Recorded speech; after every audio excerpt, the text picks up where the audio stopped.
Chapitre 5. Je quittais Florence fiancée. Il était nécessaire de parler de mes projets à mes parents. Je n'y passe pas sans inquiétude.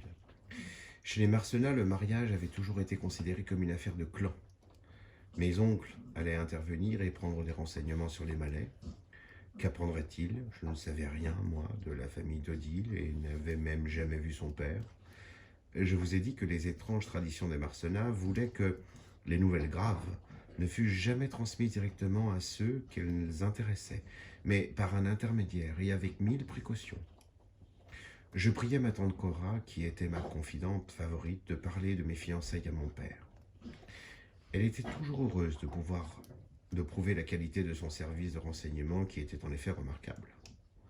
Bien qu'il eût l'étrange défaut d'être composé d'agents trop haut placés dans les hiérarchies sociales, car si l'on voulait avoir quelques détails sur la vie d'un caporal, tante Cora ne pouvait le demander qu'au ministre de la guerre, ou sur un médecin de quartier de Limoges qu'à un chirurgien des hôpitaux de Paris. Quand je lui nommai M. Mallet, elle me répondit, comme je m'y attendais, « Je ne le connais pas, mais s'il est quelqu'un, je le saurai tout de suite par mon vieux Berthaud. Tu sais, cet architecte qui est de l'Institut, et que j'invite de mardi par hiver parce que le pauvre Adrien chasse avec lui. » Je la revis quelques jours plus tard et la trouvai sombre et animée. « Ah, mon pauvre petit, me dit-elle, tu as eu de la chance de m'avoir consulté. Ce n'est pas un mariage pour toi. J'ai vu mon vieux Berthaud. Il connaît très bien Mallet. Il a été en loge avec lui pour le prix de Rome. Il dit que c'est un homme agréable et qui avait du talent, mais qui n'a pas réussi, parce qu'il n'a jamais rien fait. C'est le type d'architecte qui est capable de dessiner un projet, mais qui ne surveille pas ses travaux et qui perd tous ses clients. J'ai connu ça quand j'ai construit Trouville. Ton Mallet a épousé une femme que j'ai connue autrefois, quand elle était Madame Beumer, et je m'en suis souvenu quand Berthaud me l'a rappelé. Hortense Beumer, je crois bien. C'est son 3e mari. Maintenant, il paraît que la fille est, comme tu le dis, ravissante. Et il est naturel qu'elle déplut. Mais, croisant mon expérience, mon petit Philippe, ne l'épouse pas. Et n'en parle ni à ton père, ni à ta mère. Moi, c'est pas la même chose.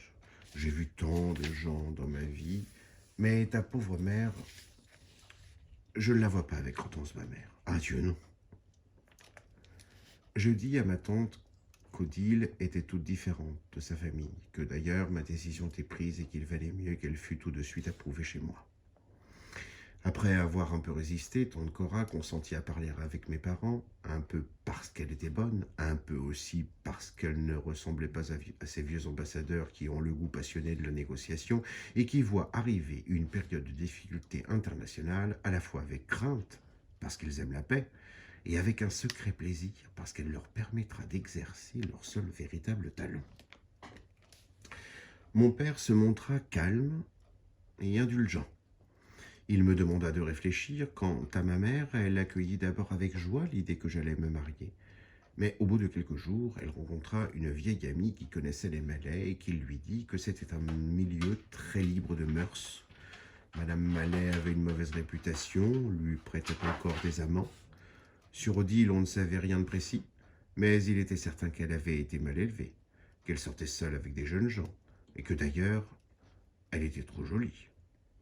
« Ont-ils de la fortune ?» demanda mon oncle Pierre, qui naturellement assista à la conversation.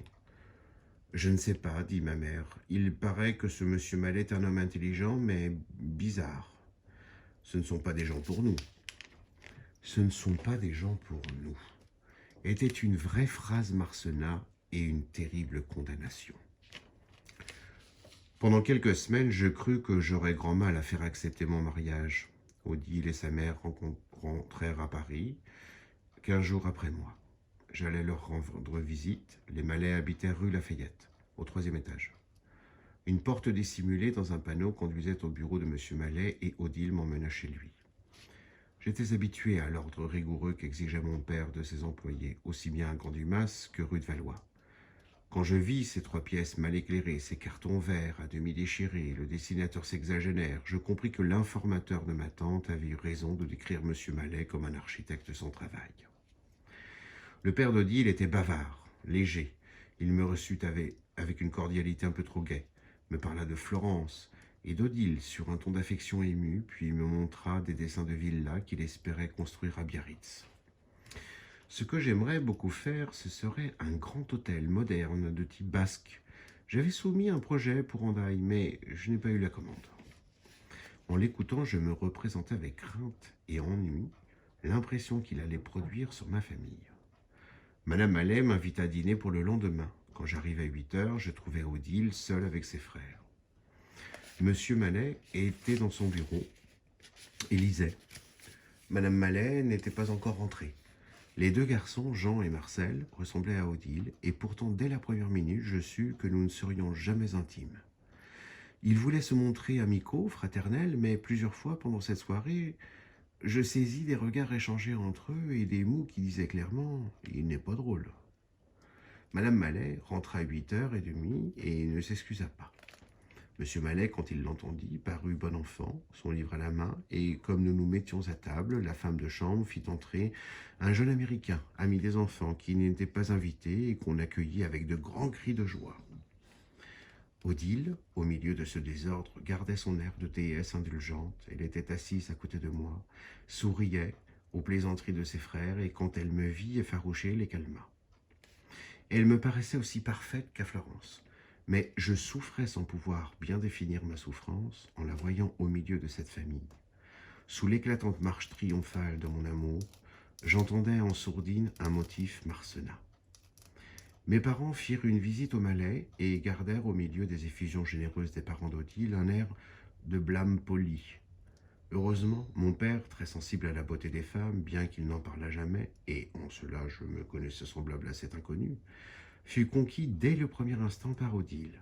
En sortant, il me dit « Je ne crois pas que tu aies raison, mais je te comprends. » Ma mère dit « Elle est certainement jolie, elle est bizarre. Elle dit de drôles de choses. Il faudra qu'elle se transforme. » Aux yeux d'Odile, une rencontre était plus importante que celle de nos deux familles, celle de sa meilleure amie, Marie-Thérèse, qu'elle appelait Misa, et de moi-même. Je me souviens d'avoir été intimidé. Je sentais que l'opinion de Misa avait une grande importance pour Odile. D'ailleurs, elle ne me déplut pas. Sans la beauté d'Odile, elle avait beaucoup de grâce et très réguliers. À côté d'Odile, elle paraissait un peu rustique, mais leurs deux visages formaient l'un près de l'autre un agréable contraste. Je pris assez vite l'habitude de les unir en une image commune et de considérer Misa comme sœur d'Odile. Il y avait pourtant en Odile une finesse naturelle qui la rendait très différente de Misa, bien qu'elles appartinssent par leur naissance au même milieu social. Au concert où, pendant nos fiançailles, je les emmenais tous les dimanches, je remarquais combien Odile écoutait mieux que Misa. Odile, les yeux fermés, laissait la musique couler à travers elle, semblait heureuse et oubliait l'univers.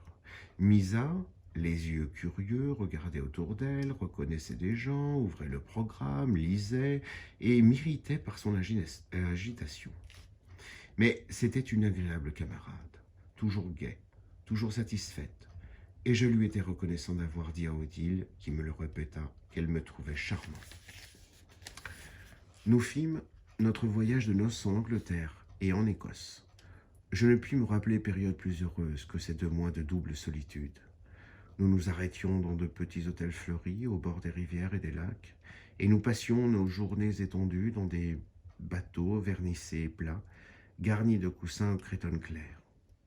Odile me fit présent du pays, des prairies envahies par le bleu des jacinthes, des tulipes surgissant de hautes herbes, des gazons rasés, élastiques et des saules laissant tomber leur feuillage sur l'eau comme une femme aux cheveux dépeignés. J'appris à connaître une Odile inconnue, plus belle encore que celle de Florence. La regarder vivre était un enchantement. À la minute où elle y entrait, elle transformait une chambre d'hôtel en œuvre d'art. Elle avait un attachement naïf, touchant pour des souvenirs de son enfance qu'elle transportait toujours avec elle. Une petite pendule, un coussin de dentelle et un Shakespeare relié en lin gris.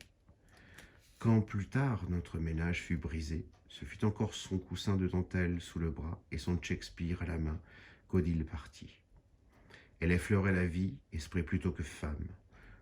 Je voudrais pouvoir la peindre, marchant au bord de la Tamise ou de la Cam, de son pas si léger qu'il semblait une danse. Paris au retour, nous parut absurde. Mes parents et ceux d'Odile croyaient que notre unique désir serait de les voir. Tante Cora voulait organiser des dîners en notre honneur.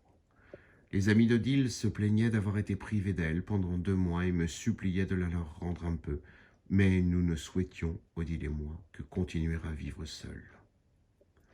Le premier soir, quand nous prîmes possession de notre petite maison où les tapis n'étaient pas posés et qui sentait la peinture, Odile, dans un mouvement de gaminerie joyeuse, alla vers la porte d'entrée et coupa le fil de la sonnette. Elle donnait ainsi congé au monde. Nous fîmes le tour de notre appartement et elle me demanda si elle pourrait avoir, pour elle, un petit bureau voisin de sa chambre. « Ce sera mon coin. Vous n'y entrerez que si je vous y invite. Vous savez que j'ai un farouche besoin d'indépendance, Dicky. » Elle m'appelait Dicky depuis qu'en Angleterre, elle avait entendu une jeune fille héler ainsi un jeune homme. « Vous ne me connaissez pas encore, vous verrez, je suis terrible. » Elle avait apporté du champagne, des gâteaux et un bouquet de grandes reines marguerites. Avec une table basse, 2 fauteuils et un vase de cristal, elle improvisa un décor charmant. Nous fîmes le souper le plus gai, le plus tendre. Nous étions seuls et nous nous aimions. Je ne regrette pas ces moments. Bien qu'ils aient été si fugitifs, leurs dernières harmoniques résonnent encore en moi, et j'en perçois, si je tends bien l'oreille et fais taire les bruits du présent, le son pur et déjà mourant.